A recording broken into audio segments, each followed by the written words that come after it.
Greetings and welcome to this week's edition of One Big Thing. Kurt Goulding here, and today's One Big Thing is Brrr. Yes, here in the Midwest, it's still quite cool and wet. I had to get out my GPS today to make sure I wasn't in Seattle or Buffalo. Man, it's damp, it's foggy, it's gray outside. Yuck! Doesn't feel like May at all. Cold to the bone. And as a result, very little corn is getting planted. Now, we know farmers can plant a ton of corn once that window for planting opens. And we know the weather forecasts are there for over the next 5 to 14 days that we'll have good weather for planting. And here in northwest Missouri, it's going to be warm starting Saturday, and we should dry out enough, and they'll get going good on Saturday and Sunday. We'll get a lot of corn planted in the next 5 days here. Now, as we look around the world and focus on that wonderful place called Russia, we expect their corn and wheat production and exporting that it's going to be reduced. We know Ukraine will have some issues with production. If they even harvest half a crop, that will be incredible.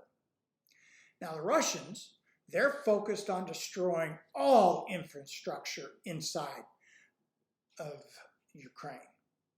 And the Ukrainians are dug in and are telling the Russians to pound sand. Now, on the other side, the world's turned against Russia and working to destroy their economy. And Russia's having problems acquiring parts for tractors and other types of machinery. And even today, we got news that it appears that Sberbank, the principal bank for oil and agricultural exports, has been shut out of the SWIFT banking system. Man, that's going to make life tough for them to do anything.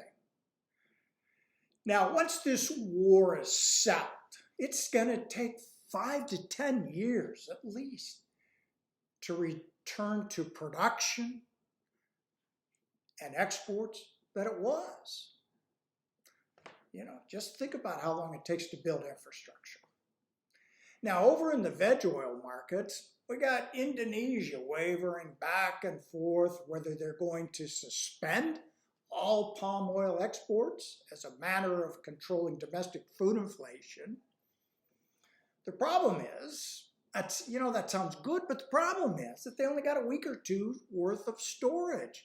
So are they going to quit producing completely and let the palm kernels rot or whatever? That's a business I don't know anything about. Just understanding that they don't have storage for the oil. Now, speaking of these vegetable oils, with the demand so high for veg oils for biodiesel production, there's way more meal being produced than's getting consumed. Crush margins are so fantastic. Everybody's running the wheels off their plants. Problem is, there's limited storage capacity for all this meal. So we could see plants shut down due to nowhere to put the meal. And what does that do for the supply of oil? Whoa, whoa, whoa, whoa. Stop the camera. Stop the presses.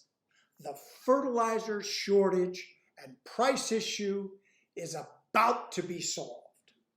According to French news service AFP, human urine can solve the problem for large-scale fertilization. So, no more pee breaks, folks. Just keep a can at your desk and you will help solve a major crisis, as well as being biodiverse. And you'll be much more productive because you're not up wandering around the office, wasting time on your trips to the washroom, chatting with your office mates. Anyway, we'll stay on top of this story. Until next time, happy trading.